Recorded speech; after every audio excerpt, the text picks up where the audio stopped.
Guys, it's Matt. Welcome back to Quick Tip Tuesday. Today we're going to learn how to enable twinning on a user's phone in the Avaya IP Office. As always with IP Office, we'll need to open up the manager program. So just type it in down here in the search, hit enter, and it'll pop up. There you go. If it doesn't automatically log in to see the IP office you're looking for and give you the login, just go up here in the top left. You'll see this open configuration from IP Office.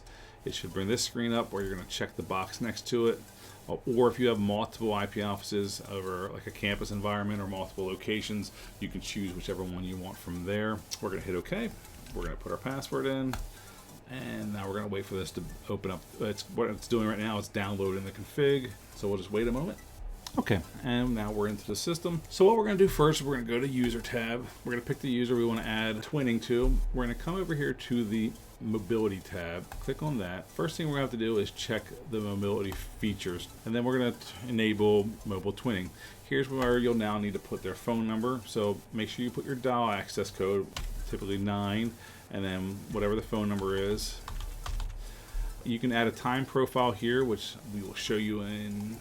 We typically just do like business hours, or if they want to be available 24/7, you leave it out. But this way, their phone will only twin during the business hours. We will do a video another day, another quick tip on how to set up your time profile. Anyway, so here's a couple questions you have to answer. Are hunt group calls are eligible for mobile twinning? So if they're a part of a hunt group, whether it be billing or all calls, should calls twin to them when a hunt group call is made? Not a big deal either way, just knowing that if some people are in the office and other people are being twinned in a hunt group, the people in the office, it's always going to ring their phone first. Just logistics of the system having to read the call back out, get to a cell phone, wait for that to ring. A lot of people don't like to enable that just simply for that reason, because the people in the office, it'll ring their phone at least once or twice before it ever even gets to a cell phone user.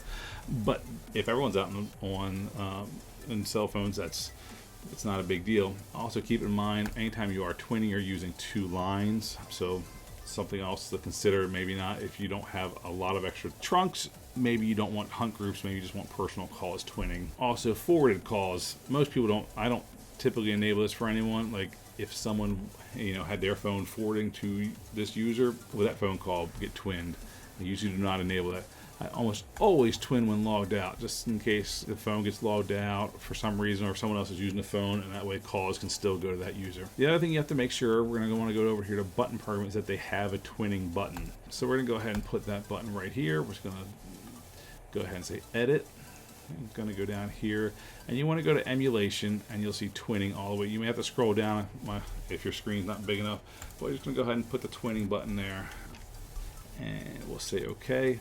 So what will happen when the user presses the twinning button, you've already put their phone number in there. If for some reason you do not have their phone number in there, you can just enable it and leave the number blank, and then when they press twinning, they'll have the option to enter their phone number then. A little easier to do it from here, so I usually try to take care of that here, but not a big deal if you don't. And then as always, we're going to go up here, we're going to click save, and then we're going to merge it. And as always, if it says anything other than merge, you're going to want to go ahead and hit cancel, go up to file, close the config, start over, because you've done something wrong. Go ahead and hit OK, and that's it. Please leave your comments below if you have any questions about this. If you have, there is definitely more in depth with this. There is stuff as far as like the answer guard, the dial delay. There's a lot more that goes into this, but this is just the basics. If you do have any specific questions, leave a comment below. You can always call us, email us, and if you have any other ideas for future videos, please let us know below. Thanks a lot, guys. Talk to you later.